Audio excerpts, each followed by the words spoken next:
Sorry, Val. You talked yourself out of your own video, I'm afraid. Sorry. Well, I'm sure we can provide a link to that from the conference to be able to do that. Okay, thank you very much. Brian, are you ready? Sure.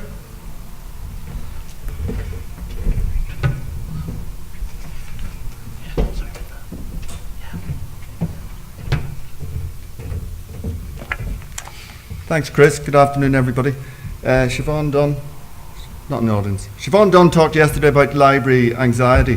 What I'm suffering now is called librarian anxiety. Here it is. And it's not helped by the standard and calibre of the presentations that I've had to sit through as well, which have been quite remarkable and very enjoyable. And it's further not helped by the fact that while these people for the last couple of days have been talking about doing stuff, what I'm actually going to talk about is more the notion of collaboration as a concept. So I've made my bed, I'm going to have to rely on that. Now, he didn't invent the phrase, but doing more with less. But back in 2011, when Brian Conul was still Taoiseach, John Cox used that phrase in a talk he gave.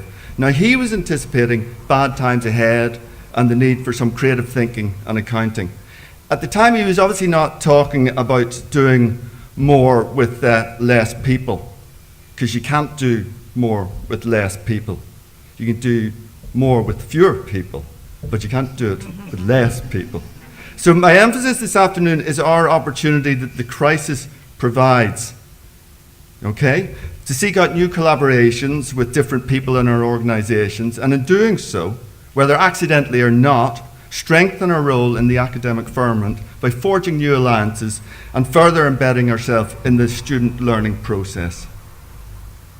Now, this is the way it is now. This is a 10-minute talk. This isn't a critique. So you can say what the evidence I'm using here is selective to help my case, but so be it. It's all out there, it's all relevant, and it's all very current. First report, Quality in the Era of Diminishing Returns. The report highlights the cumulative effect of reduced funding and fewer staff, the casualisation of staff, promotion limitations, increased teaching burdens. Now, if that all sounds familiar, it's because the report sources most of its information from our own institutions, putting manners on it and putting it in a uniform, tidy way. On libraries in particular, are noticed staff work overload, reduction in all our budgets, increased demand, and how cuts are affecting the delivery of service. So failing the arrival of a latter-day Chuck Feeney, would it not be better if we did all look at doing things differently? In January this year, an Oireachtas committee took oral hearings from various experts in the field. Those who gave evidence included Jen Harvey, who's head of the DIT Learning and Teaching, and who the library works very closely with. But the person who received the most attention at the time was Dr. Greg Foley, the Associate Dean of Teaching and Learning in DCU. Now, the reason for that was criticisms of an education system that discourages students from being independent learners. So while we're all getting all this glossy college guff about creating independent learners and problem-solving graduates, here's the reality. Okay? There's an increasing reluctance of them to study or read beyond what has been spoon-fed by them. And this all playing out, Dr. Foley says, against the backdrop of a higher education system increasingly regarding students as consumers. So maybe we should have him to talk some year as a keynote speaker. Beneath it, the two HEA reports, the one on student engagement chaired by Tom Collins, is interesting, as it does see students as partners, not consumers, admitting in all but word the notion and need for collaboration in the learning process, and that effective student engagement depends on institutional conditions, policies and cultures that enable and encourage our students to get involved. Another report that got a lot of attention at the time was the OECD one, building skills for art. And there's some pretty horrific stuff in there about literacy and numeracy amongst our current university graduates. So there it is. All these things happening external to us, but to which we react through the types of services as librarians we provide. And no wonder we and other support services are looking around with no money, seeing critical issues and saying maybe we could address these problems together. This is the really important voice, though. Now, I'm sure all your institutions or libraries, like ours, do have their own formal and informal way of getting information and hearing the students' voice. But just for this quick presentation, I'll focus only on the National Survey of Student Engagement. Now, it might not be the most perfect way of getting information, what survey is, but There's 29,000 students replied to that this year on levels of engagement and satisfaction. And it's really only effective if the institutions make the best use of the information that that's provide. Here's the stuff, what they liked, what they didn't like. Here's the stuff that we were getting back from the DIT, okay? And when it comes to library, we do well, and along with the career service in DIT, are seen as supportive and helpful. Though it is alarming to the question, how many assigned textbooks, journal articles have you read during the academic year? 14.2% first year said 0. There are obviously things that the students said they think could be improved, and this is where the fact that this survey can really only be effective whenever we actually take the information and sort of try and do something about it.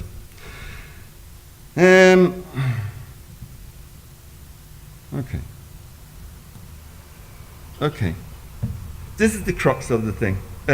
We've seen over the past 2 days people doing commendable work by, engaged, enterprising, work-proud staff. But on top of this, what I'm saying is I think it's critically important that the idea of collaboration, and collaboration not just with academics, be written or enshrined into management strategy. The first one there, the ARL publication, it's interesting things to say about collaboration, and it cites collaboration as key, and the librarians as interreliant with others on campus. We're all working towards mutual goals.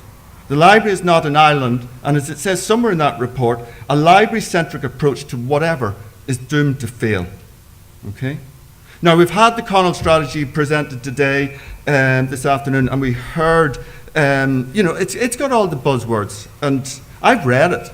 You'll be glad to hear, as everybody else says. But it hints at the need and importance of working together. It's peppered with phrases like adopt formal collaborative positions, form new partnerships, collective thinking, and collaborative project management, staff working across appropriate projects.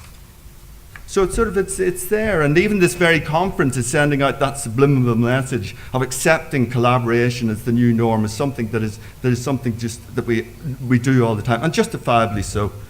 And as further evidence, hands up here, anyone whose library isn't currently doing a 5-year plan or doing a staffing review or restructuring, etc.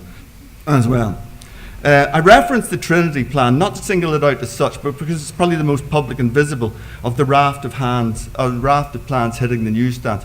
It also gives me the opportunity to ask somebody from Trinity how the real-time heat map of people using the collection, which is mentioned on page 11, is actually going to work.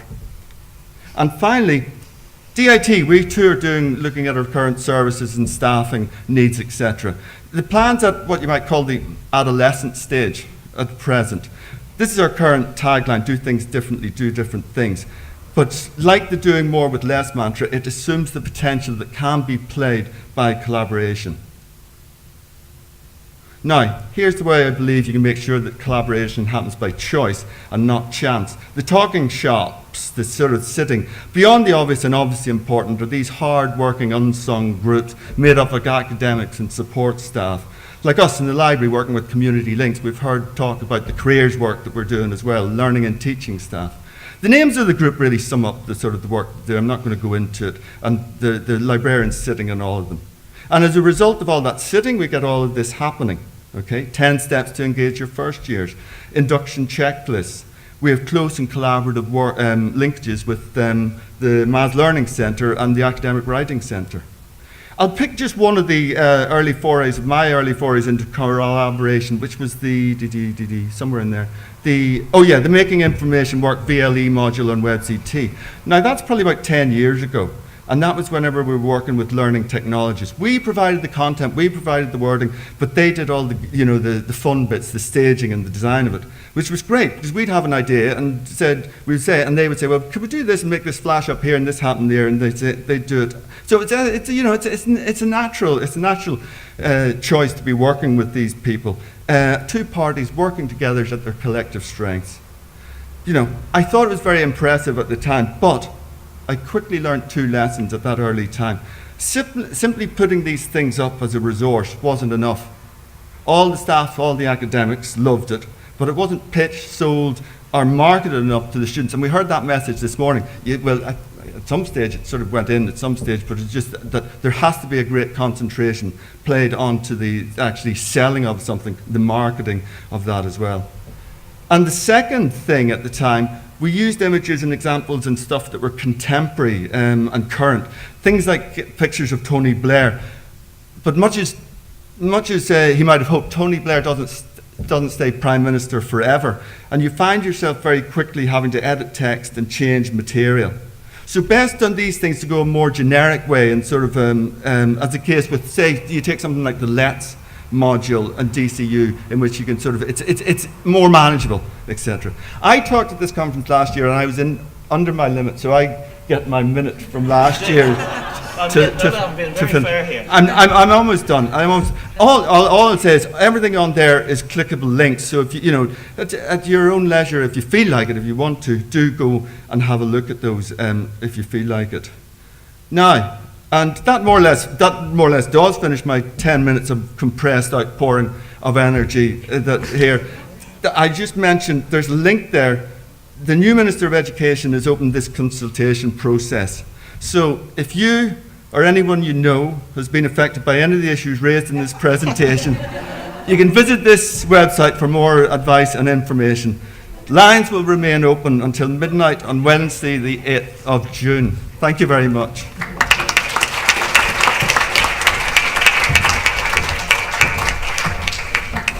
Thanks, Brian. That's brilliant. And from one instrument to another, very glad to hear you'd read the strategy. There's a compliment in there somewhere. I just couldn't quite put my finger on it, but it was definitely there somewhere. I'll be looking for your autograph. I'll give you my autograph, don't you worry.